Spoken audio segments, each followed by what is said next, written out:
ഇന്ന് നമ്മളൊരു വാരിയൽ കറിയാണ് വെക്കാൻ പോകുന്നത്. അതിനായി 2 കിലോ വാരിയൽ ചെറുതായി ഞുറുക്കി ഒരു പാത്രത്തിൽ മാറ്റിയതിന് ശേഷം ഒരു 4 തുടങ്ങി 5 തവണ വരെ കഴുകിയെടുക്കാം. അതിനുശേഷം ഒരു പാൻ അടുപ്പിൽ വെച്ചതിന് സ്വല്പം എണ്ണ ഒഴിച്ച് ചൂടാകുമ്പോൾ അതിലേക്ക് ഒരു ചെറിയ കഷ്ണം ഇഞ്ചി ചെറുതായി അരിഞ്ഞതും ഒരു 10 തുടങ്ങി 12 അല്ലി വെളുത്തുള്ളി ചെറുതായി അരിഞ്ഞതും ചേർത്ത് കൊടുക്കാം. അതൊരു 20 സെക്കൻഡ് തുടങ്ങി 30 സെക്കൻഡ് വരെ ഒന്ന് വഴറ്റി കൊടുക്കുക. അതിൻ്റെ പച്ചപ്പ് മണമൊന്ന് മാറുന്നതിനായിട്ടാണ്. അതിനുശേഷം 2 മീഡിയം സൈസ് സവോള ചെറുതായി അരിഞ്ഞത് അതിലേക്ക് ചേർത്ത് കൊടുക്കാം. എന്നിട്ടത് ഒരു തവ ഉപയോഗിച്ച് ഇളക്കി കൊടുക്കാം. ഈ സവോള വലുതായി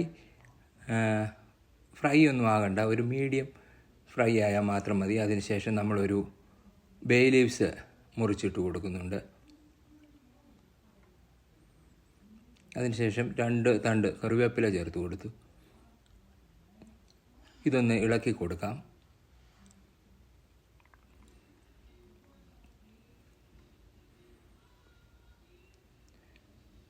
അതിനുശേഷം നമ്മളൊരു മീഡിയം സൈസ് തക്കാളി ചെറുതായി അരിഞ്ഞത് ചേർത്ത് കൊടുക്കാം. തക്കാളി ചേർത്തതിന് ശേഷം ഒന്ന് ഇളക്കി കൊടുക്കാം. ഒരു 2 മുതൽ 3 മിനിറ്റ് നേരം വരെ അതൊന്ന് കുക്ക് ചെയ്തെടുക്കാം.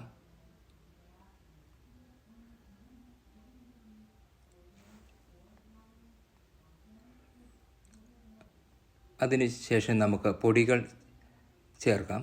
അതിനായി ഒരു 1/2 ടീസ്പൂണ് മഞ്ഞൾപ്പൊടി, ഒരു 4 ടേബിൾ സ്പൂൺ മല്ലിപ്പൊടി, ഒരു 1.5 ടേബിൾ സ്പൂണ് മുളക് പൊടി, 1 ടീസ്പൂണ് ഗരം മസാല, ഇത്രയും ചേർത്ത് ഇളക്കി കൊടുക്കാം. അതൊരു 1 മിനിറ്റ് നേരം ഒന്ന് ഇളക്കി കൊടുക്കാം. കാരണം ഒരു ചെറിയ തീയിൽ അതൊന്ന് അതിൻ്റെ പച്ചപ്പ് മണം മാറുന്നവരെ ഒന്ന് ഇളക്കി കൊടുക്കാം. അതിനുശേഷം ഒരു കുക്കർ എടുത്ത് അതിലേക്ക് നമ്മൾ അരിഞ്ഞു വച്ചിരിക്കുന്ന എല്ല് മാറ്റിയിട്ട് കൊടുക്കാം. അതിനുശേഷം നമ്മൾ തയ്യാറാക്കി വെച്ചിരുന്ന മസാലക്കൂട്ട് അതിലേക്ക് ചേർത്ത് കൊടുക്കാം.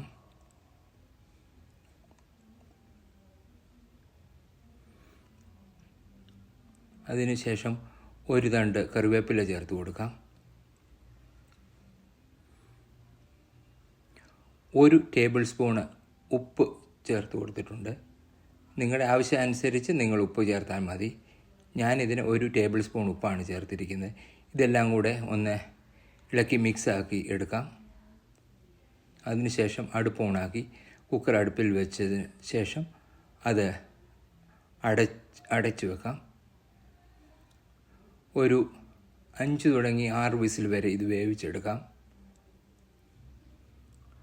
അതിൻ്റെ പ്രഷർ കംപ്ലീറ്റ് പോയി കഴിയുമ്പോൾ നമുക്ക് കുക്കർ തുറന്ന് നോക്കാം. അതിനുശേഷം ഒരു തവയെടുത്ത് ഇതൊന്ന് നല്ലപോലെ ചെറിയ തീയിൽ കുക്കർ അടുപ്പിൽ തന്നെ ഇരിക്കുകയാണ്. അതിനുശേഷം ഒരു ചെറിയ തീ ഓണാക്കി അതൊന്ന് ഇളക്കി ഒന്നുകൂടെ ഒന്ന് ഇതാക്കിയെടുക്കാം. അതിനുശേഷം അത് നമുക്കൊരു പാത്രത്തിലേക്ക് മാറ്റാം.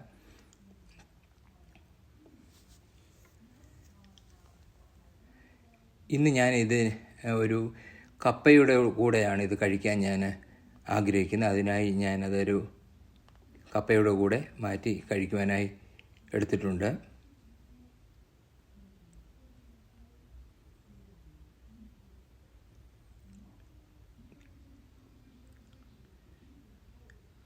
ഈ എല്ലുകറി നിങ്ങൾക്ക് ഇഷ്ടപ്പെട്ടെങ്കിൽ ഈ ചാനൽ സബ്സ്ക്രൈബ് ചെയ്യുക. Thank you.